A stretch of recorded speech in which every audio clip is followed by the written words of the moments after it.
Se você estiver com a sua Bíblia, hoje já não necessitamos mais de apresentação. Isaías, não vai ter foto, nada. Eu queria te desafiar a ficar um pouco atento conosco. Hoje pela manhã estávamos num culto abençoado. Se você veio, sabe do que eu estou falando. Se você não veio, convido você a participar. Nós temos culto de manhã e à noite, são diferentes.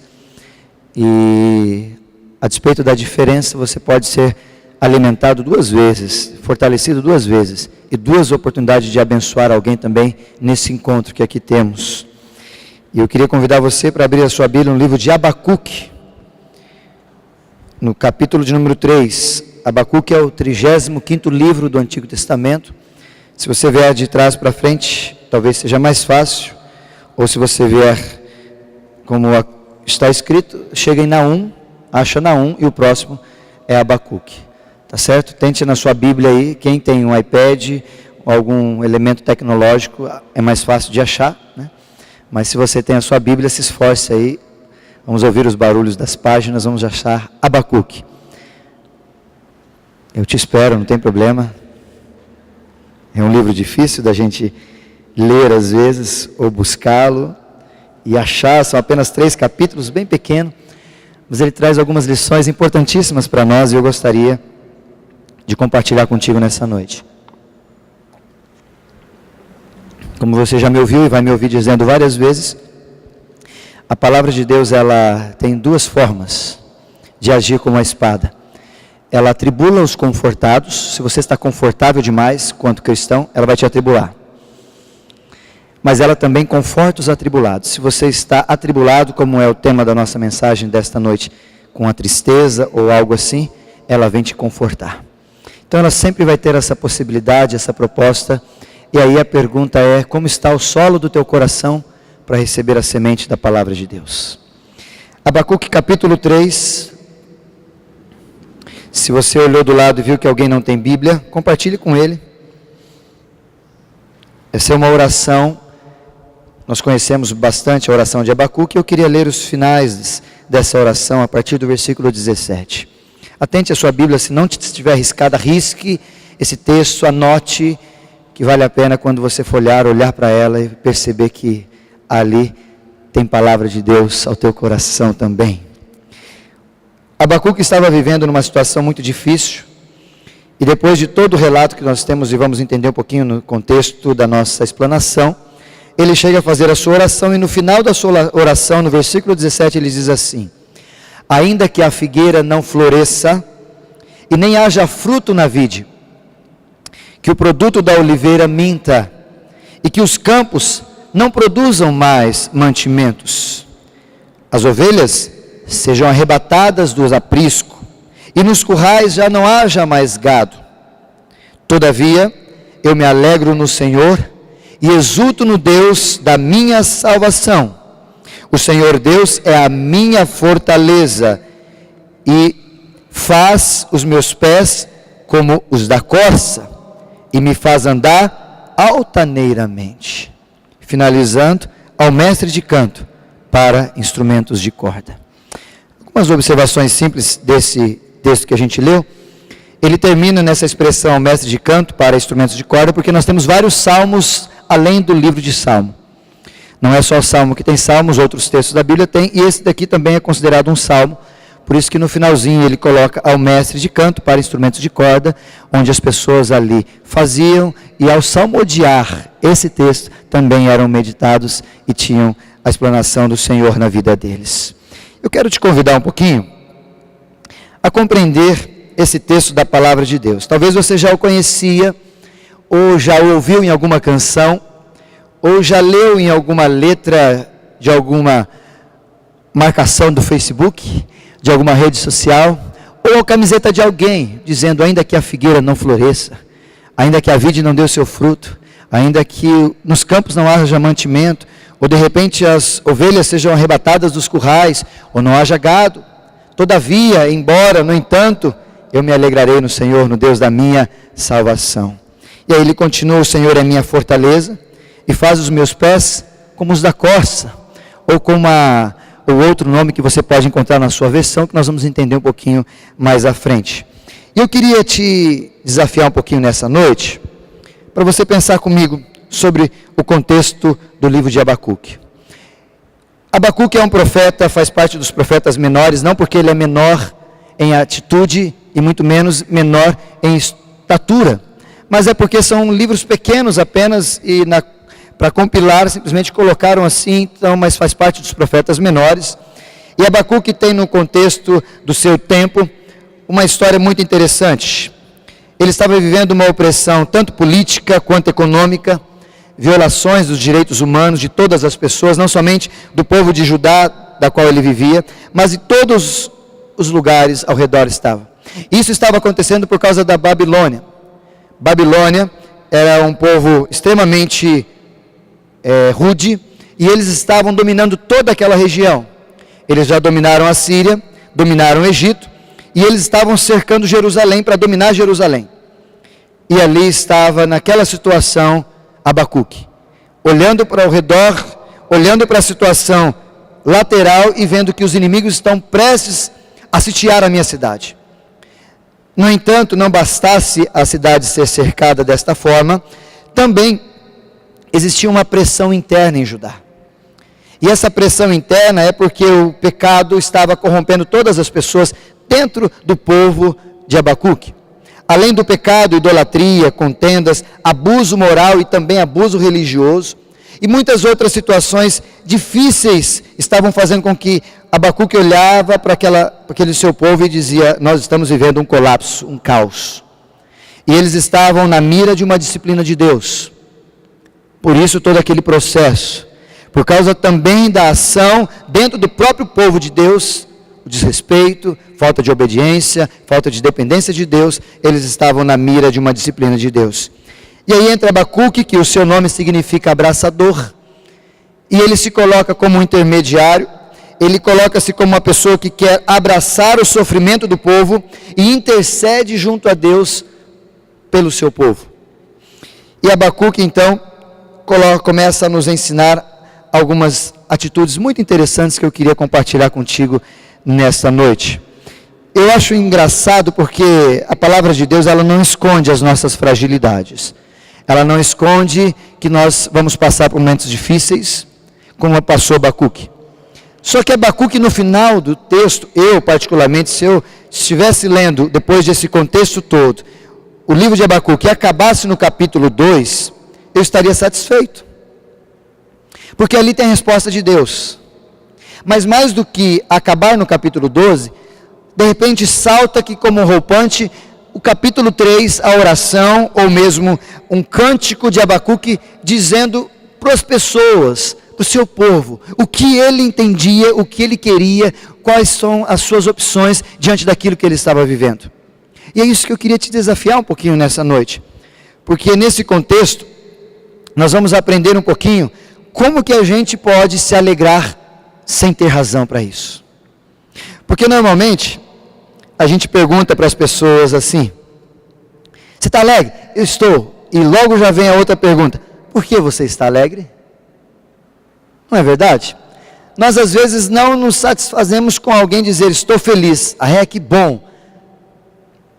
Por que você está feliz? O que aconteceu com você para você ser alegre? O que aconteceu para mim e para você para a gente ser feliz? O que acontece é que nós entendemos nesse tempo contemporâneo que a alegria, ela é sempre uma reação de uma circunstância.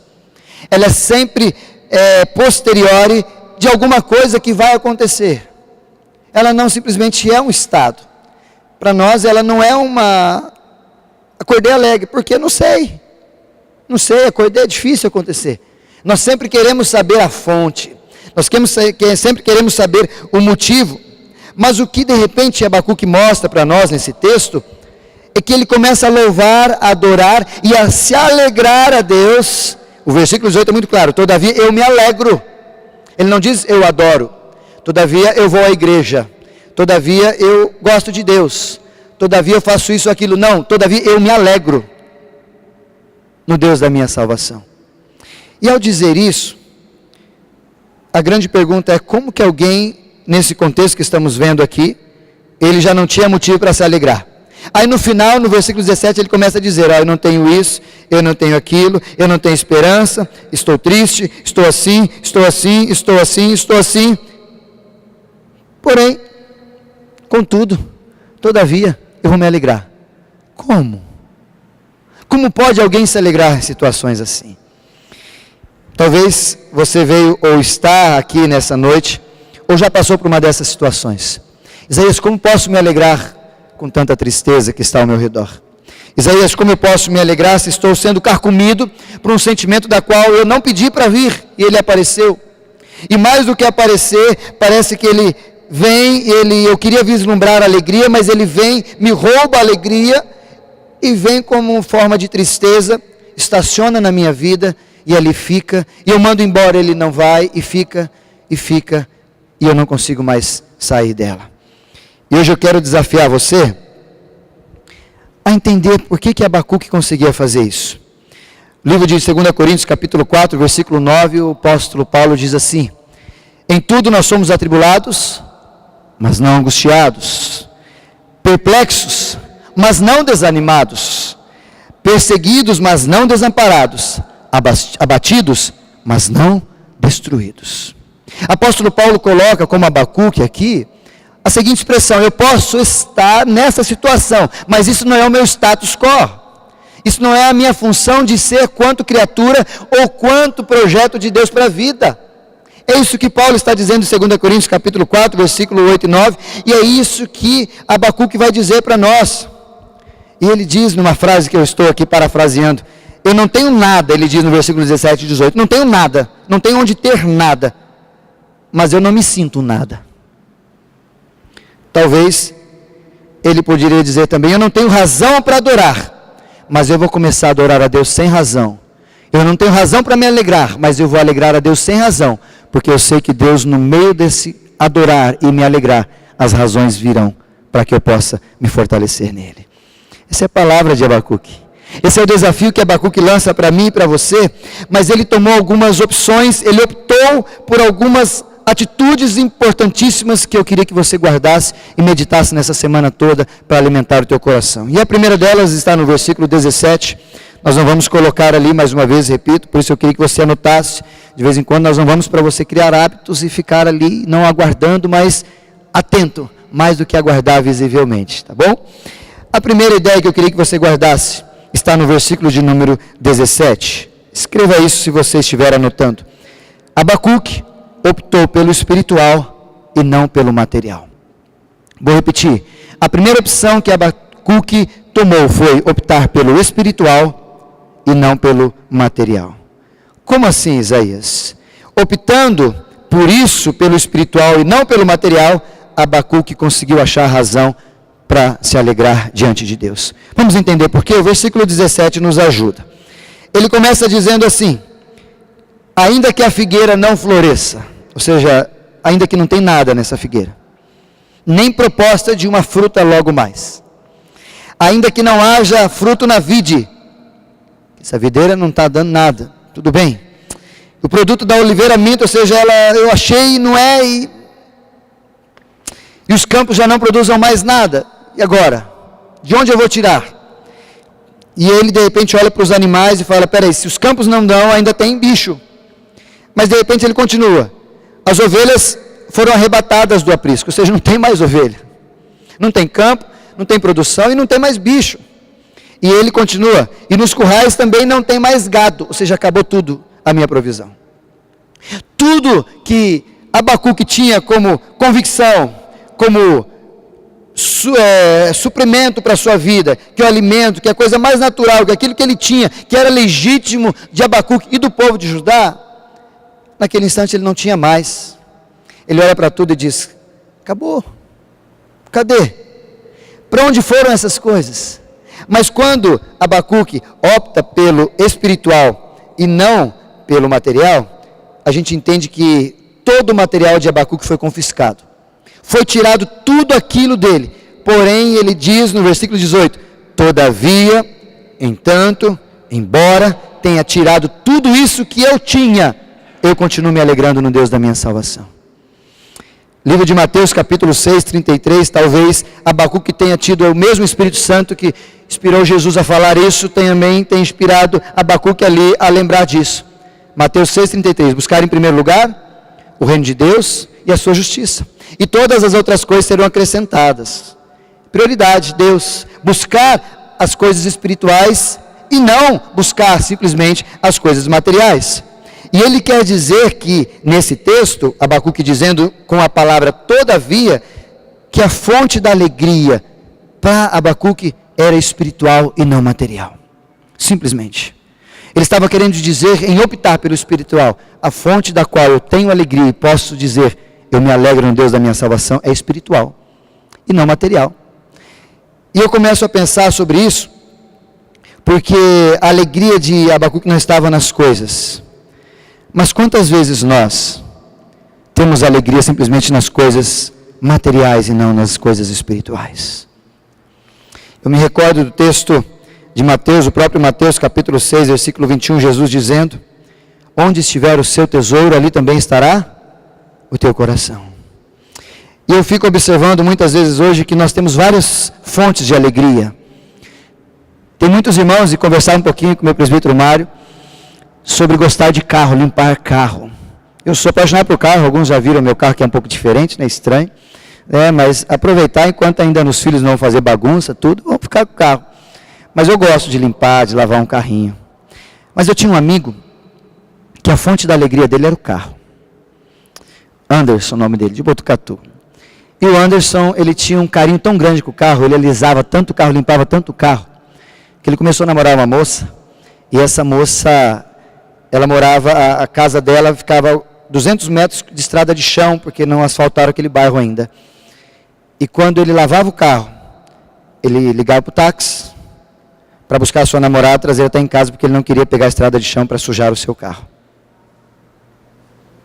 Que absurdo. Ah, Jesus, o que é isso? Isso é a gente se alegrar porque a gente tem carro. Mas isso é também a gente esquecer do espiritual e projetado ao material, porque muitos de nós, às vezes, talvez não tão enfático como o Anderson, mas a gente só se alegra porque a gente tem um carro. Como uma das frases que às vezes nós ouvimos entre os jovens, se eu tivesse aquele carro eu seria feliz. Se eu tivesse um carro automático eu seria feliz. E agora nas propagandas que nós temos, né? Se eu tivesse um Camaro amarelo, o que seria da minha vida? A sua alegria vai vir de carro.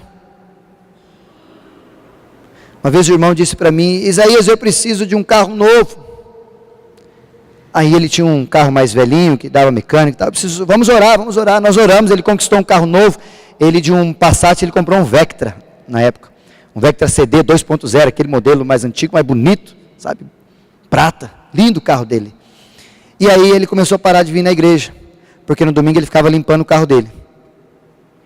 Aí eu disse para ele, meu querido, deixa eu te analisar e trazer uma reflexão para você. Cuidado, esse pedido que você fez do carro, talvez vai te levar mais rápido para o inferno, do que você estava com o seu Passatinho. Se você estivesse com o seu Passatinho, você ia demorar a chegar no inferno, ou ia mais devagarzinho para o céu, mas ia para o céu, porque nele não estava a sua fonte de alegria. Agora você ganhou um Vectra do Senhor, e ele é a tua fonte de alegria. E você inverteu a situação. Mas talvez você não se encaixe, dizer, mas eu não gosto de carro. Mas talvez a fonte do seu trabalho, a fonte da sua alegria é o seu trabalho. Se eu tivesse aquele trabalho, minha vida seria diferente. Se eu ganhasse o que aqueles políticos ganham. Se eu ganhasse o que aquele concursado, aquela pessoa ganha. Sempre achando que, como falamos hoje também, a grama do vizinho sempre mais verdinha do que a nossa, né? E nos esquecemos que para deixar verde tem que aguar, e a gente não quer trabalhar, não quer aguar, não quer planta verde, e pronto. E a gente quando perde o emprego, eu ouvi uma pessoa esses dias falando isso, eu perdi o meu emprego, minha vida acabou, e agora, é legítimo um pouco do teu sentimento, mas não tem mais emprego nesse mundo. A nossa irmã falou hoje pela manhã aqui, testificando, testemunhando, dizendo o que Deus fez para ela, foi mandado embora, começou a criar um sentimento, e agora, de repente o pastor Daniel a instruiu, vamos orar, vamos entregar, e Deus mudou a história dela, e ela voltou para o mesmo emprego, uma situação diferente, porque tem emprego. A fonte da tua alegria não precisa ser do teu emprego. Se Deus de repente tirar o teu emprego, Senhor, o Senhor tirou. Me ajuda. Por que o Senhor quer? O Senhor quer me dar um outro? O Senhor quer que eu aprenda porque eu não consegui manter o meu emprego? O que o Senhor quer me ensinar com isso? Mas a fonte da alegria não pode ser emprego, não pode ser uma festa, não pode ser nada disso. E aí eu vou apertar um pouquinho os jovens. Quantos nós, jovens, passamos por isso? A fonte da minha alegria é o meu namorado, a minha namorada. Já viveram isso, jovens? Não, deixa eu te ajudar a lembrar. A namorada ou o namorado de repente termina contigo. Naquele contrato de tipo adeus, né? Aí você diz, meu mundo acabou. Não quero mais viver. Não existe mais homens como aquele. Não existem mais mulheres como aquela. E a gente vai se lastimando. E infelizmente eu tive que ajudar a fazer o velório do Marcelo em 2005, em Botucatu. Um rapaz, professor de capoeira, grande amigo meu, que por causa de uma carta da namorada, que mandou para ele terminando tudo, tirou a sua vida. E aí? Por causa de um relacionamento, por causa de uma namorada. A fonte da minha alegria, cuidado jovens, está na pessoa ou está em Deus? Isso é optar pelo material e não pelo espiritual. Mas ela não é material, claro que é. Quando ela é vista desse jeito, é uma posse sua e não alguém para te amar e para estar ao teu lado. Então cuidado com isso. E quando nós entregamos tudo para Deus, e de repente Deus fala, tudo bem, é meu, Senhor, o meu coração é do Senhor, e tal, e de repente a gente pede alguma coisa, a gente fica desesperado, é sinal de que o nosso coração não está nas coisas espirituais, mas está nas materiais. Por isso que você precisa ficar atento. Que opção você tem tido diante das crises, diante da tristeza?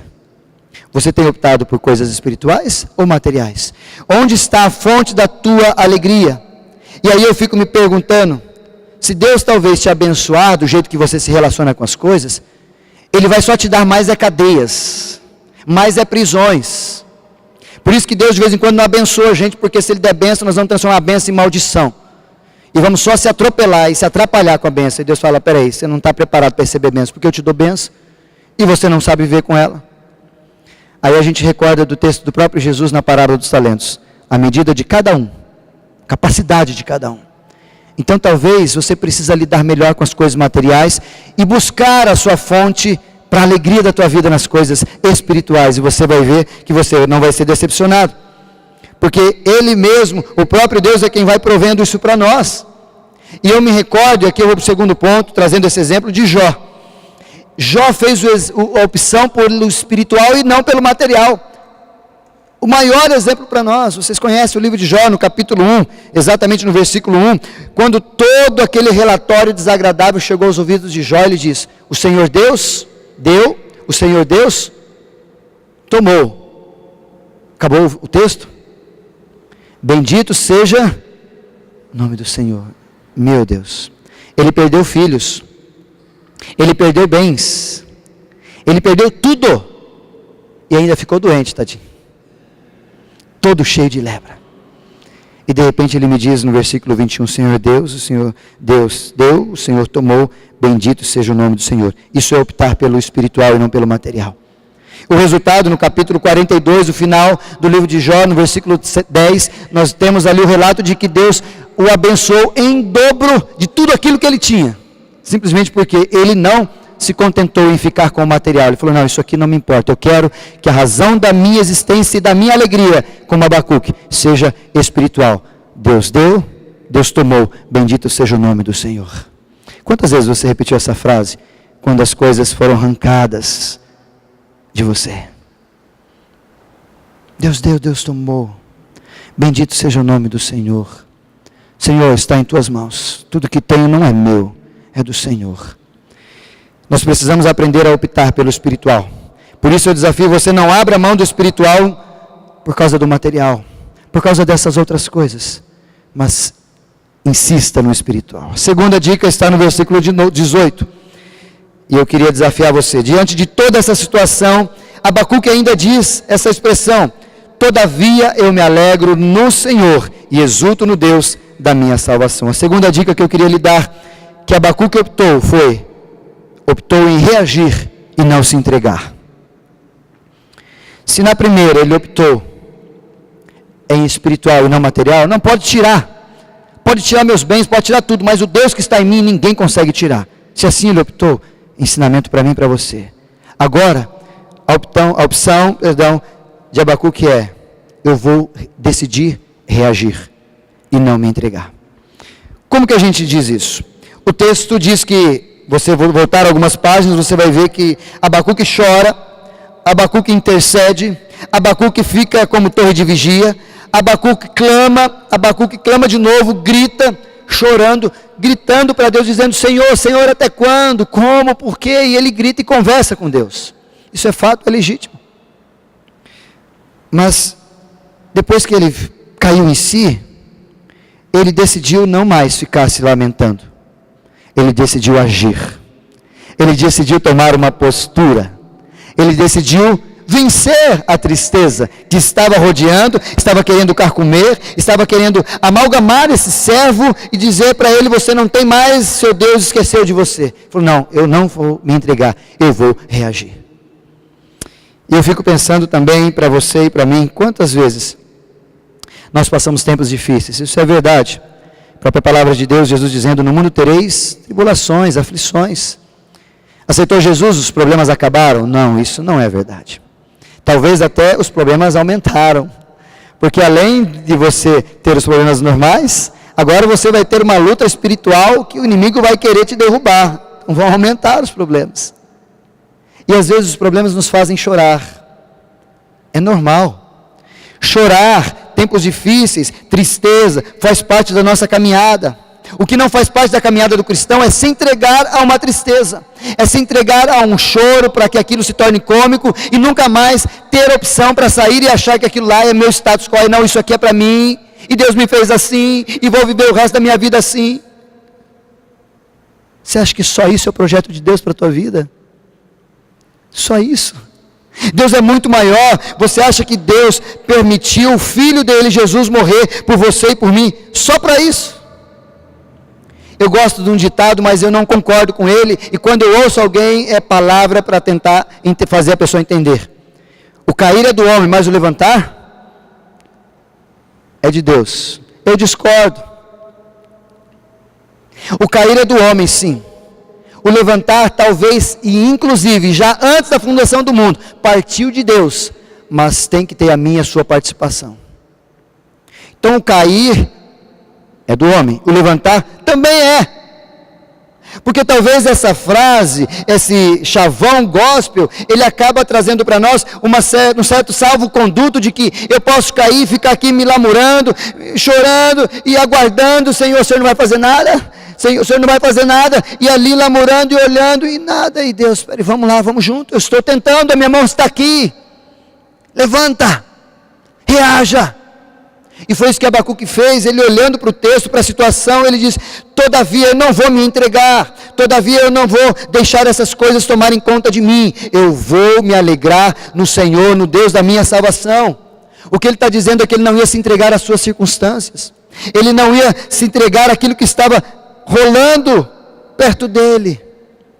E quantos de nós, em momentos da vida, eu e você, nos entregamos em vez de correr e reagir, em vez de lutar, em vez de dizer: eu quero, não está difícil, mas eu quero de novo, eu quero, está difícil, mas eu vou continuar. Eu me lembro de Davi, em 2 Samuel, no capítulo 12, versículo 14 até o 31, quando nós vamos ouvir Davi, naquele momento todo de Betseba, como nós falamos hoje pela manhã, e de repente, exatamente no versículo 22, Davi relata assim: eu vivi chorando, jejuei enquanto essa criança estava viva. No versículo 23, ele diz assim: agora que ela morreu, por que eu tenho que jejuar? No versículo 24, ele sai chorando, sai para consolar Betseba. No versículo 25, ele cuida dela e entrega para Natã, profeta, ela cuida e tal. E no versículo 26, Davi volta para aquilo que ele sempre deveria, e se ele tivesse no lugar, ele não teria feito o que fez, ido para a guerra. Porque vocês sabem da história anterior, ele deveria estar no palácio? Não, deveria ter saído. Isso é o rei, função dele. E a gente aprende nesse texto todo de Davi, quando ele começa esse relato todo, é que existe tempo para essas coisas. Eclesiastes capítulo 3, versículo 4, diz muito claro, há tempo de chorar, então vamos chorar. Há tempo de sorrir, então vamos sorrir. Há tempo de talvez passar por esse momento que é tratamento de Deus para mim e para você. Vamos viver esse tempo, sim, não tem problema. O que a gente não pode é esquecer que esse tempo tem prazo. Onde isso? O choro pode durar uma noite, mas a alegria vem ao amanhecer. Deus é quem coloca prazo. Tem prazo de validade. Porque sempre Deus vai estar comigo e contigo e provendo algo diferente da qual eu e você estamos aguardando ansiosamente por isso. O fato é que, infelizmente, a gente se esquece, a gente se entrega e a gente não luta mais. E eu queria dizer para você, para a gente passar para o terceiro e último ponto dessa nossa meditação. Meus irmãos, há um linguajar que diz assim que parece que a gente está saindo de um poço, está saindo de um buraco, entra no outro. Tem gente que é buraco maníaco, né? Sai de um, entra no outro, e no outro parece que não consegue sair. Eu queria que você guardasse essa expressão. Buraco de cristão tem mola no final. Buraco que tem Jesus no coração, no final dele tem mola. Buraco de quem não tem Jesus, no final dele tem areia movediça. Onde ele pisa, ali ele fica. Mas quando se tem Jesus, no final do buraco ou do poço tem mola, onde você pode até chegar lá, mas a hora que chegar, você vai ser restaurado, levantado, e Deus vai te levantar e jogar como que num soco, como que num vulto, como que num sopro para cima. Agora é hora de vencer. Foi isso que aconteceu com vários historiadores e heróis que a gente tem na palavra de Deus. E eu queria desafiar você, reaja aos teus problemas. Se porventura você está enfrentando momentos difíceis, coloque na tua vida hoje, saia daqui. Eu estou assim, Isaías, eu estou chorando.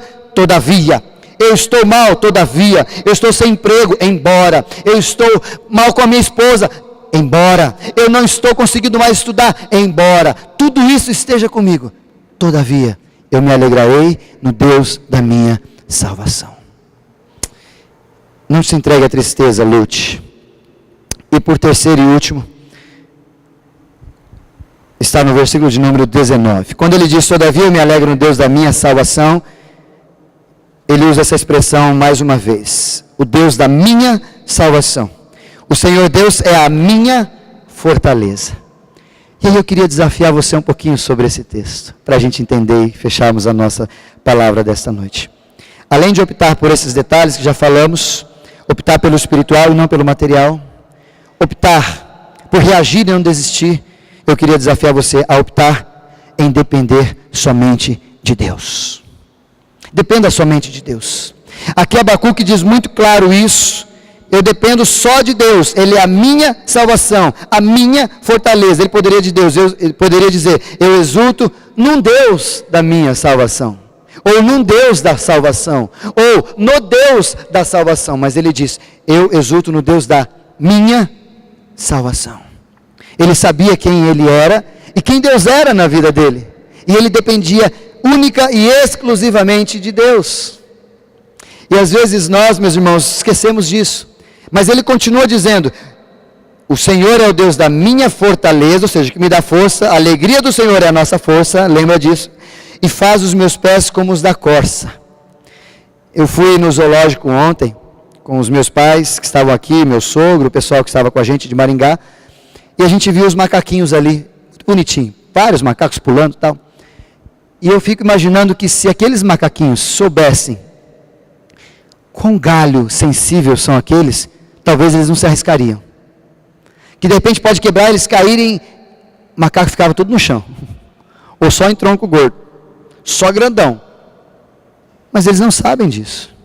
E quando o texto nos traz esse personagem, a corça, ou talvez, como a gente conhece, que ela vive nas montanhas e é conhecida aqui com outro nome, que é a corça ou cabra montesa, que ela vive naqueles lugares mais altos. Se você olhar, dá uma procurada na internet, elas ficam pulando de lugares que você nem imagina. Elas passam por lugares fininhos, elas elas passam por algumas estruturas que eu olhando eu falo, Jesus, como que um bichinho desse tem coragem? Como que isso tem coragem de passar ali? Eu não tenho. Porque a gente olha para as coisas, olha para os problemas, e a corça não, ela simplesmente vai. E aqui Abacuque diz, o Senhor faz os meus pés igual ao da corça, e eu queria desafiar você a pensar assim, a corça não considera o perigo maior do que considera quem é o Criador dela. E a aplicação que eu queria que você guardasse, nós precisamos aprender a depender mais de Deus, embora tenhamos perigo, embora haja dificuldades, embora haja alguns riscos, mas se é Deus que está pedindo, meu irmão, bola para frente, vamos para frente. Se é Deus que está fazendo, peça como Abacuque falou, Senhor, faça meus pés andar como as da corça, altaneiramente, acima dos problemas, acima dessa situação da qual, mesmo passando ali, eu não vou cair. E nós precisamos olhar dessa forma, porque se a gente não depender de Deus, a gente vai se perder nesse mundo. Filipenses capítulo 4, versículo 13, posso todas as coisas naquele que me fortalece. Guarda isso. Dependa de Deus. Está difícil? Dependa dEle. Não está bem? Dependa dEle. Porque na dependência de Deus, você e eu, nós nunca ficaremos, primeiro, desamparados. Nunca vai ficar desamparado. Eu não tenho mais emprego, Isaías. Fica tranquilo, Deus não vai te desamparar. Isaías, eu não tenho o que comer. Fica tranquilo. Dependa de Deus, você não vai ser desamparado. O Salmo de número 37, versículo 25, ele diz, eu fui moço, e agora sou velho, mas eu nunca vi um justo, o quê? Exatamente, ficar desamparado, e nem sequer a sua descendência mendigar o pão. Eu nunca vi. Deus não desampara, e não vai ser hoje que Ele vai te desamparar, mas dependa dEle. Quando a gente confia e depende de Deus também, nós nunca ficaremos desprotegidos. Salmo de número 34, versículo 7. O anjo do Senhor acampa ao redor de quem? E faz o quê? Os livra. É isso que Deus faz. Protege os seus. Fica tranquilo. Se você quiser um pouco mais, Salmo 91, versículo 7. 1000 cairão ao meu lado e 10.000 à minha direita. Mas eu o quê? Não serei atingido. Deus vai te proteger. Fica tranquilo. Por isso que a gente precisa depender de Deus. E o desafio para você nessa noite, para a gente concluir e cantarmos essa linda canção, Laços de Amor. Meu irmão, quer ter alegria? Quer vencer a tristeza? Opte em escolher o espiritual. O material vai e volta. O espiritual não. Mantenha-se firme naquilo que Deus quer. Porque antes de ser material, eu e você, nós somos espirituais. Até porque o pó volta à terra que o era. E o Espírito é Deus, antes somos espirituais. Então cuida do espiritual, mais do que o material. A segunda dica, reaja e não se entrega. Jesus não se entregaria, a não ser para morrer por você. Fora isso, Ele não se entregou em momento nenhum. Então lute, não se entregue. E por último, dependa única e exclusivamente de Deus.